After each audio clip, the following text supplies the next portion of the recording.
Hey everybody, this is Kohdok here, and today we're talking about Skazooms by Jax. Not Jax Pacific, but actually a company called Jax Limited, spelled with an X, so you know it's cool and high-tech. Now, if that name doesn't really ring a bell, it's because for the most part they actually made board games such as Sequence.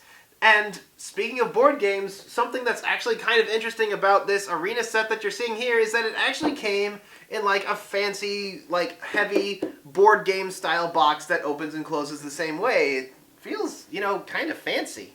Skazooms are these sorts of little miniature guys that come in a variety of colors and have a ball bearing on the bottom so that you can slide them along the ground. They're like silly sliders, and that's really nothing special. But what is more unique about them is that they actually have a little modular system that allows them to attach to a number of little accessories. Each Skazoom actually comes with this little snowboard, skateboard looking thing that you can put onto them, and thanks to the ball bearing on them, they actually kind of behave like a skateboard toy, maybe a bit like Tech Deck. Now, their lower center of gravity means that it is quite a bit more difficult to get them to do the sorts of flips and tricks you'd associate with Tech Deck.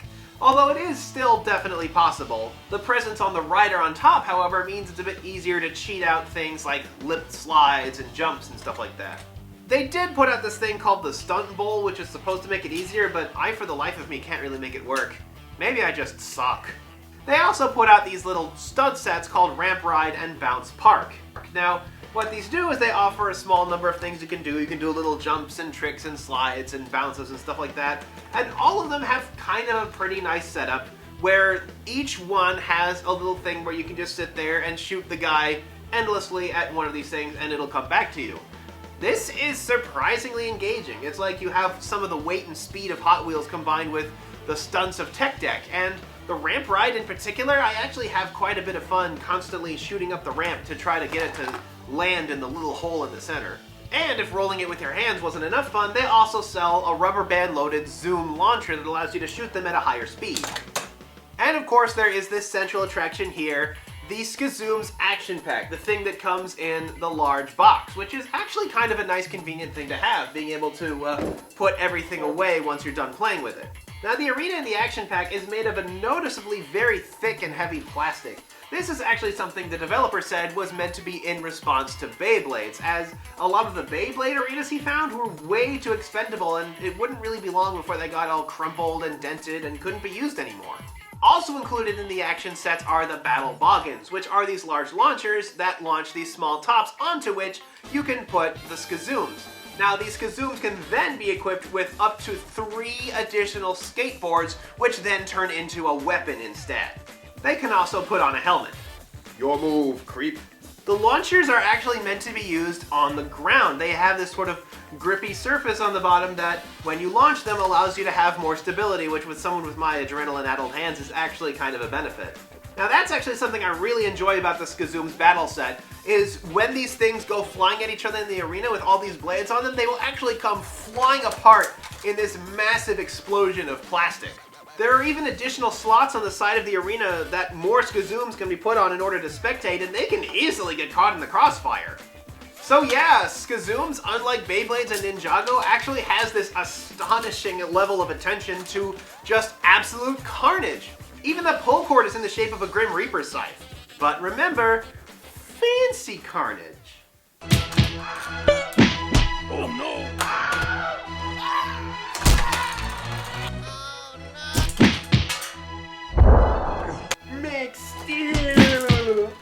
Hold your pinky up. The higher you hold it, the fancier you die! Now, something that I'm sure you've noticed about the arena is that it actually has this large bump in the center. Now, what happens is when these guys spin down enough, they'll kind of find a spot in the divot between the bump and the rest of the arena, and they'll just kind of park there. Now, you'd think that would create a lull in the combat, but what that is actually meant to do is create an opening for interference. Also on the stadium are a pair of ramps, onto which you are supposed to hurl even more Skazooms into the battle to disrupt things. What this is designed to do is keep the battle engaging even after the tops have been launched, being able to shoot in interference and just add to the chaos and stuff like that. It also allows more than just 2 people to participate in the match. So yeah, in case you can't really tell, This game is kind of developed in response to Beyblade, but as a result, it doesn't really quite have the depth of Beyblade. There really is no difference in construction depending on what you use. You don't really have, like, attack and stamina and stuff like that, so I guess the appropriate comparison would be like the tournament mode in Smash Brothers, where you only play with Final Destination and items off, versus having the items on and setting the stage to random. You're not going to be spending a bunch of time tuning these things to make them perfect, but fortunately, because of the skateboard gimmick, you will at least have something to do with your time. Now, I know I brought on Max Steel as a joke before, but truth be told, the launching mechanism for him is actually completely and 100% compatible with the Skazooms launchers. I don't know if this was intentional or not, but in my opinion, anytime that a toy is compatible with another brand, that is always a plus. Yeah, I actually advocate going and finding the Max Steel toys if you're going to play with Skazooms, because even if you don't ever use the Max Steel tops, the launchers for Max Steel allow you to launch from the air. Air launchers actually kind of trade the control of the ground-based launchers with the opportunity to shoot from anywhere and also embrace a little bit of the twang you get when the cord is fully pulled out, creating a more chaotic and aggressive launch. Unfortunately, the action set is kind of the weakest part of Skazooms. I understand why this large bulge exists in the center to allow more interference by throwing more Skazooms at them, but what if the action set is the only thing I have and that lull in battle comes around? What am I supposed to do if I have nothing to throw?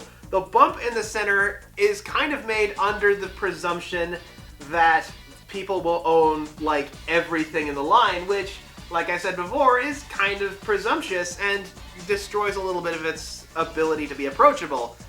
But yeah, the purpose of it being there, I don't think really justifies having it be a permanent option. I mean, why not figure out a way to make it so that you can have it be either a completely concave bowl or have the ability to have the bump in the middle? I mean, Beyblade figured out how to do that. Also, the problem with the plastic pieces flying everywhere is that the plastic pieces fly everywhere. And unless you're playing with these in a really clean and immaculate location, there is a very good chance that you will be spending more time trying to find these flying parts than actually playing with them. After all, there is a reason that Beyblade Burst and Infinity NATO have a big cowling on them, and the low profile of the stadium doesn't really help things. So that's a look at Skazooms, a product designed to be a response to Beyblade and Ninjago by offering a few different things. Now, while I applaud a lot of the creativity happening here, and I'm actually kind of amused by the fact that it is connected to something I gave such a bashing over on my own show, it is still a bit experimental and doesn't quite measure up in a few places. However, the fact that these guys are modular and are designed to attach to different things gives me hope that they'll be able to come up with a lot more creative things in the future. It may not become a monster hit, but it's far from a lost cause. They are at least worth a bit of a look, even if you just pick up one of the regular packs to play with this guy on the banister for your stairs. So, until next time, this is Skazooms by Jax Limited, and this is Kohdok signing off.